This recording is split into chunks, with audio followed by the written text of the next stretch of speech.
Bismillahirrahmanirrahim. Assalamualaikum warahmatullahi wabarakatuh. Sebelumnya yang saya hormati Bapak Andri Rizko Yulianto, SEMM. Perkenalkan, saya Sherina Putri Simanjuntak. Kali ini saya berkesempatan menjadi moderator pada presentasi riset operasional dengan mengambil satu perusahaan, yaitu PD Sumber Berkat. Sebelum lanjut ke materi, saya ingin memperkenalkan kelompok saya. Yang pertama, ada Nova Adiansyah dengan NIM 642000736, Sherina Putri Simanjuntak dengan NIM 642000744, Putri Enadis Ramadanti dengan NIM 642000934, Alvina Putri Septiani dengan NIM 642015557, dan yang terakhir, Diah Pitaloka Setiawati dengan NIM 642010603. Tentang perusahaan. Pada Sumber Berkat merupakan sebuah perusahaan yang bergerak dalam bidang tekstil yang produksi dan menjual benang dengan bahan baku utama berupa benang yang dipasok oleh beberapa pemasok dari dalam negeri. Pada Sumber Berkat berdiri pada tahun 2008 yang beralamat di Jalan Mandut Raya, Kabupaten Tangerang, Banten. Sejak awal berdirinya, perusahaan ini merupakan perusahaan keluarga yang bernama Sumber Berkat dengan pendiri Bapak Agiat Taruli Pendapotan Siregar. Pada Sumber Berkat kembali membuka toko yang beralamat di Jalan Raya Serang, KM 18026, Cikupa, Kabupaten Tangerang, Banten. Next. Pada visi perusahaan, yang pertama menjadi perusahaan yang mampu berkembang dalam memenuhi kebutuhan pelanggan pada industri tekstil.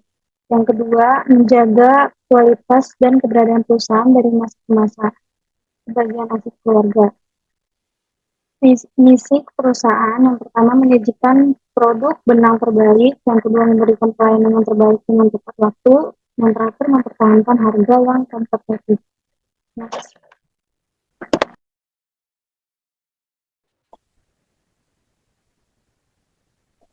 Kasus yang pernah dialami dan solusi.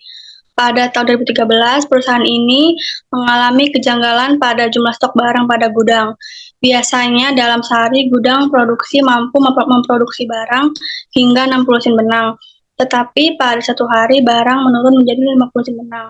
Lalu kemana 10 lusin benang lainnya?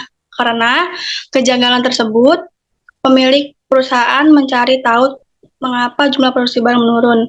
Usut punya usut, ternyata salah satu karyawan tertangkap tangan mencuri barang dan menjualnya kembali dengan harga yang murah dari pasaran. Atas kejadian tersebut, pemilik perusahaan mengambil langkah tegas dengan memecat karyawan karena kesalahan berat yang telah karyawan tersebut lakukan. Next.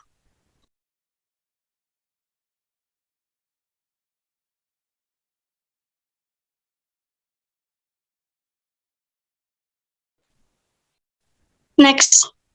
Berikut ini pedoman dan hasil wawancara yang telah kami lakukan pada riset di perusahaan PD Sumber Berkat. Yang pertama, tahun berapa perusahaan ini didirikan. Yang kedua, berapa banyak karyawan yang bekerja di perusahaan ini. Yang ketiga, berapa omset yang didapat per bulannya. Yang keempat, berapa harga benang yang Bapak jual ke pasaran. Next.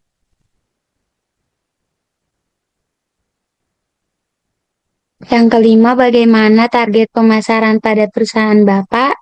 Yang keenam, sudah kemana saja Bapak menyuplai barang? Yang ketujuh, saat pandemi, apa perusahaan Bapak berdampak seperti perusahaan lainnya? Yang terakhir, contoh kasus yang Bapak pernah alami di perusahaan ini yang terberat itu apa? Berikut ini bukti riset yang kami lakukan pada PD Sumber Berkat. Yang pertama ada foto di mana yang pertama itu toko PD Sumber Berkat cabang Perunas. Yang kedua suasana gudang produksi pada perusahaan PD Sumber Berkat.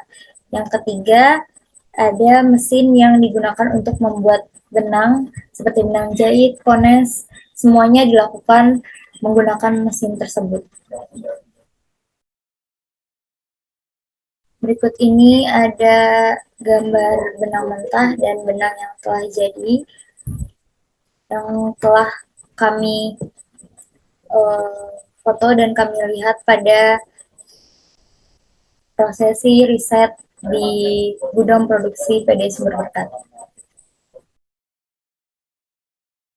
Di sini juga ada gambar kelompok kami melihat gudang produksi dan melakukan riset serta mengamati cara kerja mesin benang.